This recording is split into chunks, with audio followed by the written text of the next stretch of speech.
Olá, pessoal, tudo bem com vocês? O meu nome é Verônica Letícia da Silva. Eu sou aluna do programa de pós-graduação da Unesp de Dracena e eu também trabalho na Grande Acampamento. Hoje eu vou apresentar para vocês o meu trabalho intitulado de Desempenho de poedeiras leves em fase inicial, submetidas a três diferentes métodos de debicagem. Bom, as galinhas, elas são capazes de realizar diversos comportamentos. Alguns deles são, inclusive, semelhantes ao que animais inteligentes são capazes de realizar ali durante a sua vida. Porém, quando as aves se encontram em situações de medo ou de frustração, elas realizam, né, alguns comportamentos que causam prejuízo ao seu bem-estar. Entre esses comportamentos, né, a gente pode indicar principalmente a bicagem de penas e o canibalismo. Além de prejudicar a convivência desses animais, prejudicar a produtividade, a presença desse tipo de comportamento pode também aumentar a mortalidade nos plantéis avícolas. Então, pensando em reduzir o surgimento, né, desses comportamentos, a debicagem passou a ser realizada dentro da avicultura. Quando a gente fala em debicagem, nada mais é do que a remoção parcial do bico dessas aves. E a realização dessa prática ainda tem o intuito de diminuir o desperdício de ração, a bicagem em ovos e também o estresse dessas aves causado ali pela hierarquia social. Porém, os métodos mais tradicionais ali de lâmina quente pode proporcionar aos animais dor em curto ou a longo prazo, reduzir o consumo de ração desses animais e também ocasionar hemorragias ou até mesmo a mortalidade. Então, pensando nisso, surgiu o método de debicagem por radiação infravermelha, pois esse método ele reduz o sofrimento dos animais e também melhora as condições ali iniciais para o desenvolvimento das aves. Pensando nisso, então, o objetivo desse trabalho foi avaliar o desempenho de poedeiras leves em fase inicial, submetidas a três diferentes protocolos de debicagem. O trabalho ele foi realizado na Grande Acampamento, em Regente Feijó. Foram utilizados 120 pintos de um dia, sendo da linhagem DeKalb White. O peso inicial desses animais era de 33 gramas e eles foram oriundos, né, de matrizes jovens. As matrizes tinham ali entre 25 a 29 semanas de idade. Além disso, a distribuição desses animais foi de forma inteiramente casualizada e foram divididos em três tratamentos. O primeiro foi o tratamento de lâmina quente. Deixa eu colocar o ponteiro. O primeiro foi o tratamento de lâmina quente, que foi realizado no 7º dia de vida dessas aves. Esse tratamento aqui foi a debicagem holandesa, né, o corte em V, e dois protocolos de infravermelho. Ambos foram realizados no incubatório, no primeiro dia de vida dessa ave, obedecendo a distância de 1,8 milímetro da narina. A diferença entre esses dois métodos é que no moderado, o poder de lâmpada era de 38 nanômetro e no avançado, 40 nanômetros. E aqui, né, eu esqueci de falar, mas no método por lâmina quente foi obedecido a distância de 1 milímetro da narina. Durante o período experimental, esses animais eles tiveram água e ração à vontade. Até a terceira semana foi obedecido um programa de luz de 24 horas de luz.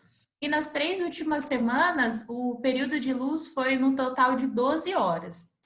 Entre as variáveis analisadas, a gente mensurou o consumo de ração, o ganho de peso, a conversão alimentar e a viabilidade desses lotes. E todos os resultados, eles foram submetidos à análise de variância e, em caso, né, de efeito significativo, foram submetidos ao teste de Tuckey a 5% de probabilidade.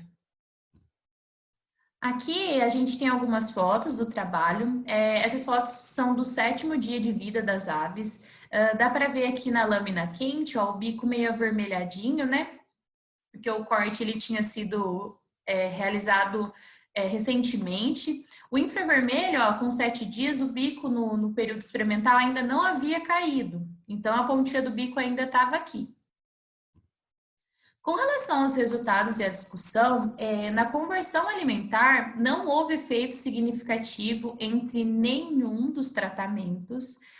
Porém, se a gente pegar o consumo de ração e a viabilidade, o método por radiação infravermelha avançada, ele apresentou um maior consumo de ração e uma maior mortalidade, o que ocasionou, né, numa redução da viabilidade. Para essas duas variáveis, a radiação moderada, ela não diferiu entre os tratamentos. E quando a gente pega o ganho de peso, os dois métodos por radiação infravermelha, ó, eles apresentaram um maior ganho de peso, independente, né, da intensidade. Então, isso mostra para gente que as aves submetidas ao tratamento por infravermelho, elas conseguem expressar melhor o seu comportamento alimentar natural, isso por conta do formato do bico. E, consequentemente, né, elas tiveram ali um melhor ganho de peso nesse período, o que é muito favorável, porque nesse período ocorre a primeira onda de crescimento das aves e é o período ali que tem um maior desenvolvimento do sistema imune e do sistema digestório, que são essenciais para a produção futura ali dessas aves. Quando a gente analisa o consumo de ração e a viabilidade, a gente viu que não diferiu, né? O método moderado de radiação infravermelha e o lâmina quente.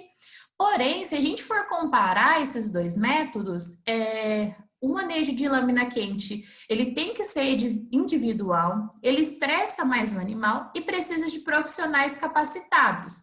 Além disso, o método de radiação moderada, ele teve um maior ganho de peso, o que indicou que os animais ali, pelo formato do bico, né, pelo tamanho do bico, eles conseguiam mais facilmente fazer a apreensão desse alimento e também consumir.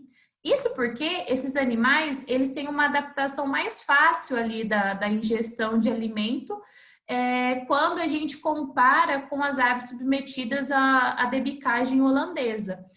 Visto isso, a debicagem por radiação infravermelha moderada, ela é uma alternativa promissora para ser realizada em pintos oriundos de matrizes jovens. Quando a gente pensa na mortalidade, a debicagem avançada, né, aumentou muito a mortalidade desses animais. Então, para esse tipo de protocolo, é necessário um aprimoramento da técnica. É preciso que sejam realizados alguns ajustes, né? Algumas mudanças, porque os pintos oriundos de matrizes jovens, eles têm menor tamanho e menor peso corporal. Então, é necessário que esse protocolo se adapte para esses animais para que tenha uma redução de mortalidade. Porém, né?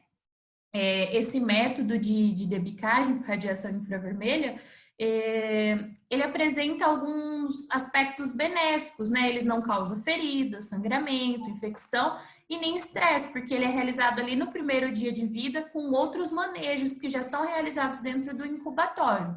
Além disso, o método, ele exige um ajuste automatizado e preciso, né? Então, assim, a gente reduz a falha humana, né? Só que, em contrapartida, a gente tem que ter um lote uniforme para que essa debicagem ela seja realizada da mesma maneira em todas as aves. Então, vale a pena pensar nesse aprimoramento aqui da técnica, porque a técnica, de forma geral, ela é muito benéfica, né, para as aves.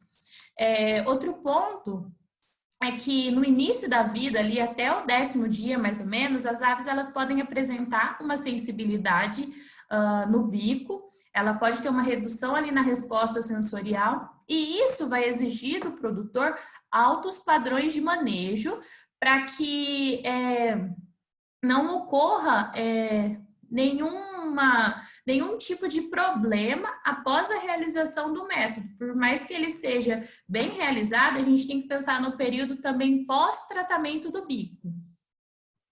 Então, como conclusão, a gente pode relatar que a debicagem por radiação infravermelha moderada é uma alternativa para substituir a holandesa, já que ela proporcionou melhor ganho de peso e não aumentou a mortalidade desses animais que foram oriundas, né, de matrizes jovens. Essas aqui são as referências, né, que a gente utilizou para a elaboração do nosso trabalho. Por fim, eu me despeço aqui e agradeço imensamente a atenção de todos.